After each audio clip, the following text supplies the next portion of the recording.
les gens, j'espère que vous allez bien, c'est Myrmadeo. Aujourd'hui on se retrouve pour une nouvelle vidéo. Donc comme prévu, l'épisode numéro 4 du suivi d'élevage Messor Barbarus. Donc voilà, donc on va le faire aujourd'hui.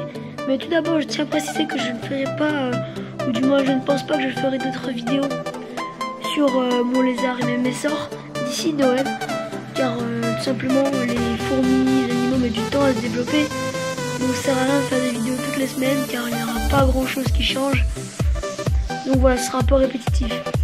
Je vais vous faire une vidéo sur la Noël car aussi sur mon gecko léopard, sur un unboxing que je vais acheter sur internet d'un colis et sur l'installation d'un terrarium pour mon gecko léopard. Donc il fera 80 cm par 45 par 45. Donc en gros la taille de tout mon meuble gris. Donc de là à là. Et en profondeur, la même hauteur que ce terrarium là. Et profondeur, tout le meuble. Donc tout ça en profondeur. Cette hauteur là. Et 80 cm. En gros la taille de mon meuble. Donc voilà, donc j'espère que cette vidéo vous plaira. Et c'est parti.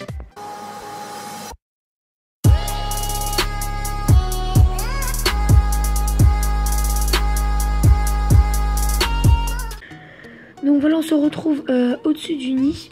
Donc comme vous pouvez le voir, il y a pas mal de graines. Donc le grenier ici qui n'a pas trop changé. Et ici j'en ai rajouté, donc elles ont continué le grenier. Donc j'ai pas extrêmement de choses à dire, mis à part une nouvelle assez cool, enfin qui est pas mal. Je sais pas si vous allez bien voir, mais il y a une larve de major. Donc qui est en marron là. On a une larve de major. On a un beau couvain. J'arrive pas à faire la mise au point. On peut voir un bébé major. Je pense que c'est un major, je suis pas sûr. J'ai compté, je crois que je suis à 29 ouvrières à peu près. Il y a un beau couvain. Je trouve quand même pas mal de larves. 2-3 nymphes. Et une belle grappe d'œufs si j'arrive à filmer. Donc voilà, on a quelques nymphes. Donc là ils sont en train de déplacer les œufs, le couvain, pour éviter la lumière car ça les dérange. On a un beau paquet de larves.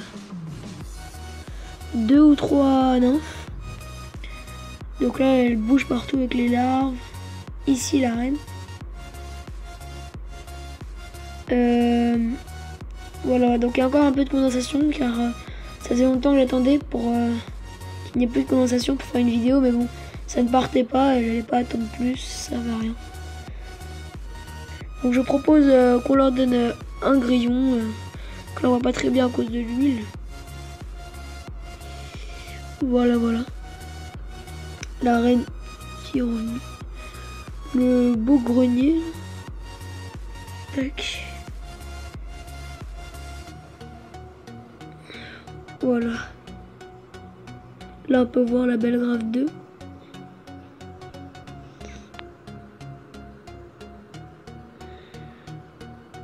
Voilà, donc je propose qu'on leur donne un grillon congelé ou la moitié car la dernière fois ils n'avaient pas tout mangé. Et on se retrouve tout de suite quand je vais leur donner le grillon. Là j'ai pris mes grillons que j'ai mis au congélateur. Donc je vais en sortir un. Tac. Voilà, donc je trouve qu'il est un petit peu gros. On va le poser là.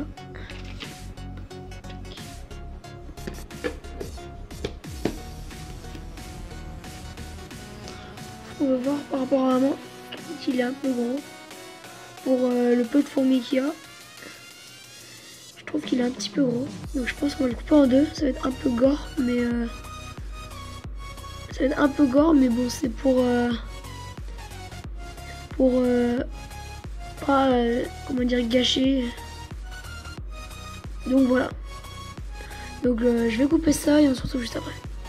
Donc voilà, je l'ai coupé à l'aide du cutter. C'est un peu gore. J'ai préféré donner l'abdomen. Donc j'arrive pas à faire la mise au point, attendez. Donc j'ai pas trop réussi à faire la mise au point. Donc vous pouvez voir que je l'ai coupé l'abdomen. Donc là on peut voir un peu ses intestins, c'est un peu gore. Je vais le donner aux fourmis, donc Tac. Je fais de la fourmi. Polaire de chasse. Voilà. Donc je vais prendre le trip, de la perche pour filmer ça et je se retrouve juste après. Donc faut voir qu'il y a quelques fourmis qui s'y intéressent. Moi je propose qu'on regarde mon gecko et on se retrouve juste après le temps qu'elle le voit et qu'elle s'en occupe.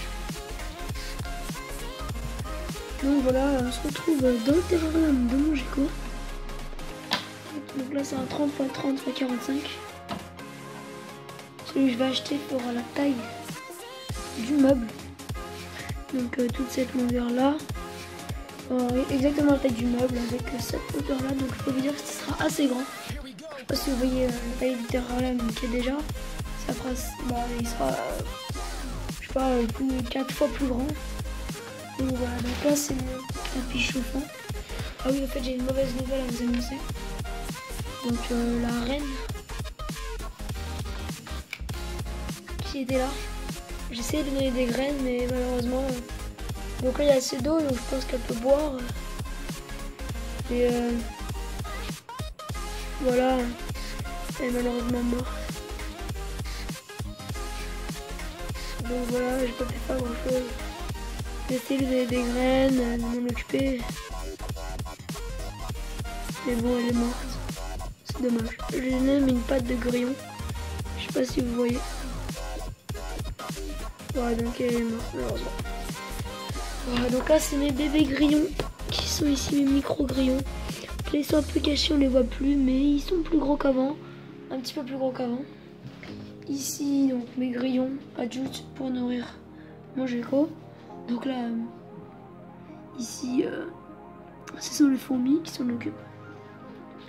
Donc voilà, on revient à mon gecko. Donc j'ai mis du calcium, de l'eau, alors je vais en remettre un peu. Là on dirait pas comme ça, mais il y a un petit peu d'eau au fond. Enfin, je vais en mettre environ 1 cm d'eau là. Là il y a les mains sales, je vais pas le faire. Donc voilà, je vais pas vous en dire plus pour mon gecko pour le terrarium parce que je préfère faire une surprise pour la vidéo. Voilà une plante, bon, là où c'est un peu cramé, la première fois que je l'ai mis. Voilà, donc c'est une branche que dont j'ai enlevé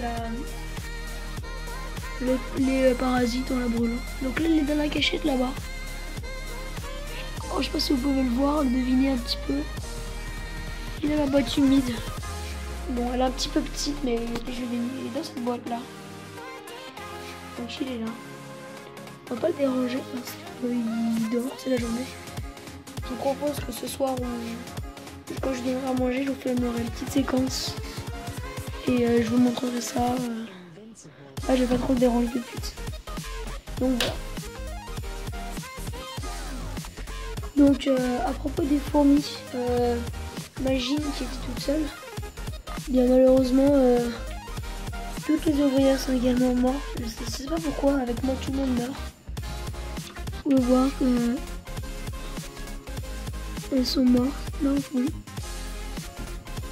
Malheureusement elles sont toutes mortes.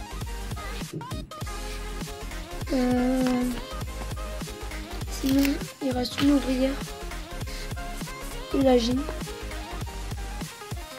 Donc je sais pas si vous allez bien voir, mais la Gine a recommencé à prendre. Parce qu'elle arrêtait pas de manger ses œufs. J'arrive pas à faire le pain. Voilà, je sais pas si vous avez vu les œufs là. Donc elle a recommencé à pondre. Il reste une ouvrière, donc peut-être que la colonie va repartir. Donc j'espère qu'elle va pas mourir celle-là. N'hésitez pas à me donner des conseils dans les commentaires pour cette Gine, mais bon, j'ai pas trop d'idées. Enfin, je veux dire, j'ai pas l'échauffer celle-là. Ça, il fait chaud dans ma chambre parce que le terrarium me chauffe énormément. Là, à l'intérieur, c'est à 30 degrés, je sais pas si vous pouvez voir. Ou à 28 parce que j'avais ma fenêtre ouverte tout à l'heure. Mais sinon, d'habitude, dans ma chambre, il fait dans les 25 degrés. Alors, je pense pas que c'est le froid qui leur fait qui les empêche de se développer. Peut-être la taille du nid. Je pourrais peut-être les remettre en tube. Et d'ailleurs, prendre ce nid et le rajouter au messor. Donc voilà. Là-bas, c'est l'endroit où je tourne mes vidéos. Voilà, donc je sais pas quoi faire. N'hésitez pas à me dire dans les commentaires. Donc voilà. Donc voilà, pour les fourmis, on peut voir qu'elles ont commencé à voir. Je peux voir quelque chose, on peut voir qu'elles ont commencé à s'apercevoir qu'il y avait la nourriture dans l'air de chasse. Il y a quand même pas mal de fourmis dans l'air de chasse. Mais bon, je vais vous faire une petite séquence que je vais nourrir mon gecko. Là, on peut voir qu'il y en a une qui boit le sang du grillon. C'est assez bizarre. Donc, je vais faire une petite séquence quand je nourrirai mon gecko ce soir. Donc, je pense dans 4 heures. Voilà. Parce que là, le temps qu'elle me rentre dans l'air de chasse. Voilà.